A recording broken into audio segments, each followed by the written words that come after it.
കഴിഞ്ഞ കുറച്ച് ദിവസങ്ങളിലായിട്ട് ഈ വെസ്റ്റ് നൈൽ പനി എന്ന് പറയുന്നത് സജീവ ചർച്ചയിലുള്ള ഒരു വിഷയമാണ്.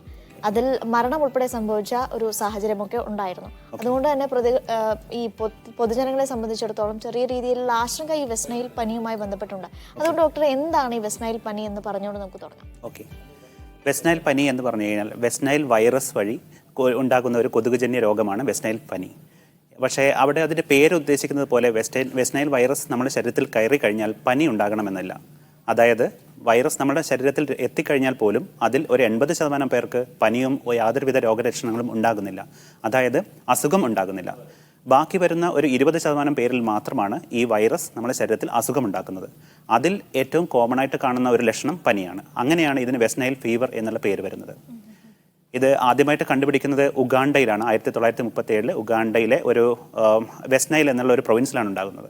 അപ്പോൾ അതുകൊണ്ടാണ് ഇതിന് പേര് വെസ്റ്റ് നൈൽ എന്നുള്ള പനി ഉണ്ടാകുന്നത്, പേര് വന്നത്. ഡോക്ടർ, അങ്ങനെയാണെങ്കിൽ പനിയാണ് പ്രധാനപ്പെട്ട ഒരു ലക്ഷണമെന്ന്, അങ്ങനെയാണെങ്കിൽ പ്രകടമായ മറ്റെന്തൊക്കെ ലക്ഷണങ്ങളാണ് വെസ്റ്റ് നൈൽ വൈറസ് ബാധ ഉണ്ടാകുമ്പോൾ ഉണ്ടാകുന്നത്? ഓക്കെ, നമ്മൾ ദൈനംദിനം എല്ലാ വിധത്തിലും കാണുന്ന ഏത് വൈറൽ പനികളിലും കാണുന്ന ഒരേ ലക്ഷണങ്ങൾ തന്നെയാണ് വെസ്റ്റ് നൈൽ പനിയിലും കാണാറ്.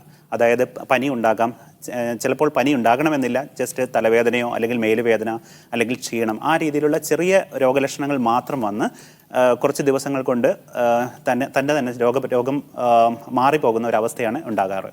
അതേസമയം ചിലർക്ക് ഈ പനി കുറച്ച് നീണ്ടു നിൽക്കുകയും കുറച്ച് പേശി വേദന, കുറച്ച് ഓർമ്മയിലുള്ള വ്യത്യാസങ്ങൾ വരിക, അല്ലെങ്കിൽ തുടർച്ചയായിട്ടുള്ള തലവേദന, ഛർദി, അപസ്മാരം, ബോധക്ഷയം തുടങ്ങിയ ഒരു ഞരമ്പുകളെ ബാധിക്കുന്ന തരത്തിലുള്ള രോഗലക്ഷണങ്ങൾ, അതിനെയാണ് നമ്മൾ വെസ്റ്റ് നൈൽ എൻസെഫലൈറ്റിസ് എന്ന് പറയുന്നത്. ആ രീതിയിലുള്ള ഗുരുതരമായ രോഗാവസ്ഥ വേണമെങ്കിൽ ഉണ്ടാകാം.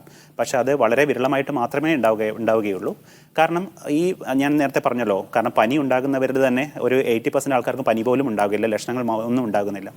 ഈ അസുഖം പനി പോലെ ലക്ഷണങ്ങൾ ഉണ്ടാകുന്നവരിൽ തന്നെ ഒരു 250 പേരിൽ ഒരാൾക്ക് മാത്രമാണ് ഈ തലച്ചോറിനെ ബാധിക്കുന്ന തരത്തിലുള്ള ലക്ഷണങ്ങൾ ഉണ്ടാകുന്നുള്ളൂ. അതായത് വെസ്റ്റ് നൈൽ എൻസെഫലൈറ്റിസ് അല്ലെങ്കിൽ മെനിഞ്ചൈറ്റിസ് തുടങ്ങിയ ഗുരുതരമായ രോഗാവസ്ഥ ഒരു അസുഖം ഉണ്ടാകുന്നവരിൽ വളരെ വിരളമായിട്ട് മാത്രമേ കാണുന്നുള്ളൂ.